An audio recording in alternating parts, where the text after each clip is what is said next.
네, 지난 토요일 오후에 영동고속도로에서 한 남성을 납치하고 살해한 20대 남성 3명이 경찰에 붙잡혔습니다. 대신 돈을 받아달라는 부탁을 받고 이런 일을 저질렀다고 하는데요. 김기현 기자와 함께 이 사건에 대해서 알아보겠습니다.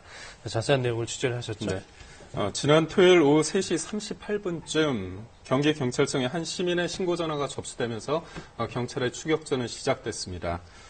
남자 여러 명이 한 명을 납치해 도망갔다. 붙잡힌 사람이 살려달라고 소리쳤다는 내용이었습니다.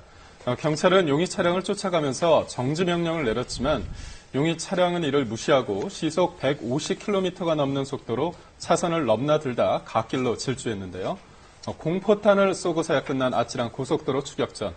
먼저 고속도로에 설치된 CCTV와 블랙박스 화면을 보면서 설명드리겠습니다.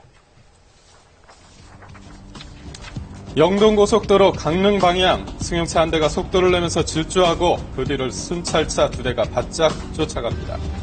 30분 넘게 계속된 추격전은 강원도 원주 중앙고속도로에 가서야 끝났습니다. 경찰이 차에서 끌어낸 남성들은 이모 씨 등 3명. 그런데 이들이 몰던 차 안에서는 한 남성이 숨진 채 발견됐습니다. 피해자는 검은색 안대로 눈이 가려진 상태에 있었으며 손은 결박된 상태였습니다. 그리고 피가 많이 흘린 상태로 좀 모습으로 앉아 있었습니다. 휴일 대낮에 일어난 충격적인 사건. 경찰에 붙잡힌 3사람이 이 같은 범행을 저지른 이유는 최모 씨에게 돈을 받아내기 위해서였다고 합니다. 준돈을 봐달라는 L씨의 의뢰를 작년 9월경에 받았으며 유흥업소 영업상무로 일을 하면서 알고 지내던 유모 씨와 정모 씨를 범행에 함께 끌어들여서 사전에 공모한 것으로 밝혀졌습니다. 40대 여성 이모 씨의 청부를 받고 움직였다는 세 남성. 이날의 납치 살해극은 서울 관악구의 한 카페에서 시작됐습니다. 이 씨 일당은 영화 관계 일을 하고 있던 최 씨에게 일자리를 주겠다며 접근했습니다. 피해자가 영화사의 미디어 감독 오디션에 떨어진 적이 있다는 것을 L씨로부터 전해 듣고 새로 제작하는 예술영화 감독 자리가 있다고 제안을 해서 유인을 하였고요. 10여 분 뒤 정도 대화를 나눈 뒤 영화사 이사가 직접 만나고 싶어 한다며 미리 준비한 차량에 최 씨를 태운 3사람.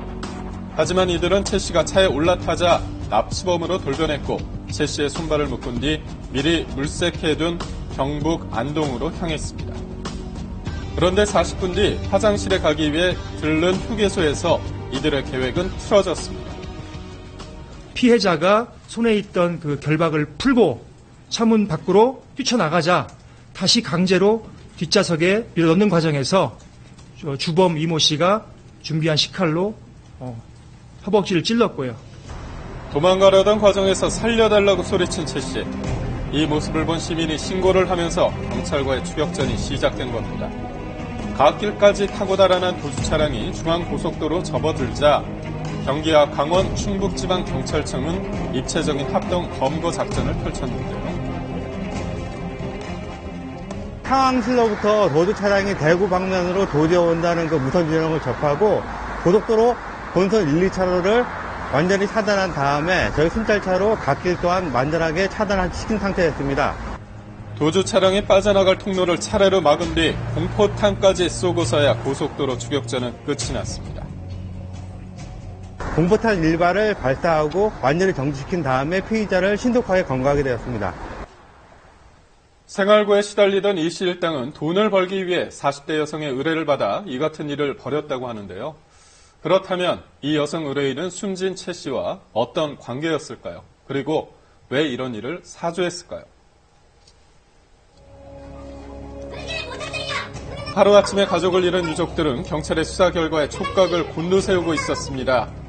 이번 범행이 이미 지난 연말부터 철저히 계획됐다는 사실에 충격을 받았는데요. 수사 강의를 하고 했는데 내가 12월 30일 날 내한테 전화를 받았어요. 그 이제 연말 안부 전화경. 그래 하니까 지가 이제 그 영화 기획을 하나를 할 것 같다. 한 10억 정도 된다 그러더라고요. 하지만 유족을 더욱 충격에 빠뜨린 건 이 씨 일당에게 돈을 받아줄 것을 의뢰한 40대 여성의 정체였습니다. 범행을 사주한 L씨는요, 40세 여성분인데, 직업은 그 음악을 하시는 분이고, 모 그 오케스트라의 음향 감독으로 확인되었습니다. 이 여성은 피해자 최 씨와 2009년 결혼한 뒤 2년간 사실혼 관계를 유지하던 전 부인 이 씨였습니다. 결별한 전 남편에게 받아야 할 1억 원이 있으니 대신 좀 받아달라는 내용의 청탁을 했다고 하는데요. 생활고에 시달리며 돈을 벌 수 있는 방법을 찾던 이 씨는 우선 180만 원을 받고 일에 착수했습니다. 정모 씨는 일당 50만 원, 유모 씨는 이모 씨가 빌려준 돈 1,000만 원을 안 갚는 조건으로 해서 범행에 함께 끌어들였다고 합니다. 결국 살인극으로 막을 내린 이번 사건. 전부인 이 씨는 단지 돈을 받아달라는 의뢰를 했을 뿐이라고 주장한 것으로 알려졌습니다. 일단 여자분은 돈을 받아달라라고 의뢰를 한 것이지 뭐 더 그걸 진행시켜서 뭐 폭행, 감금, 협박 뭐 이런 것까지는 원하진 않은 것으로 일단 나오는데 그 범인이 말하기를 그런 걸 하기 위해서는 납치도 해야 되고 감금도 해야 되고 그게 필요하다라고 했을 때 알아서 해라. 하지만 범행 동기에 대해 유족들은 받아들일 수 없다는 입장입니다. 오히려 피해자 최 씨가 전 부인에게 받을 돈이 있는 상황이었다는 겁니다. 2009년도에 결혼을 해서 결혼하고 약 6개월 돼서 서울 모체에 커피숍을 개업을 했습니다. 근데 이때 돈은 시집에서 이게 시어머니가 거기에 대한 경비를 다 제공을 했고 운영을 했던 겁니다. 하지만 결별 뒤 커피숍을 정리하는 과정에서 운영자였던 이 씨가 1억 원 가까운 빚을 지게 됐고 그 빚을 당시 최 씨가 이 씨 대신에 떠안았다는 겁니다. 약 7천만 원에서 한 1억 내외로 커피숍의 원료 공급을 받은 업체에 제공하지 않은 그런 사실이 확인됐습니다. 변호사 공정에서 이 돈을 변제해야 될 의무가 있다고 이야기를 듣고 현재는 돈이 없으니까 살아가면서 거기에 대한 부분을 갖겠다. 알려진 것과는 달리 최 씨가 채권자이고 전부인 이 씨가 채무자라는 유족 측의 주장. 하지만 이번 납치 살해 사건의 핵심인 전부인 이 씨는 민감한 내용에 대해서는 입을 열지 않는 것으로 알려졌는데요. 채무관계는 논란이 있기 때문에 지금 단계에서 명확하게 밝힐 수가 없습니다. 그 부분은 향후 수사를 통해서 더 명확히 확인되고 발표하겠습니다. 경찰은 최 씨를 납치해 숨지게 한 이 씨 등 3명과 이들에게 사건을 의뢰한 전부인 이 씨에 대해 구속영장을 신청할 예정입니다.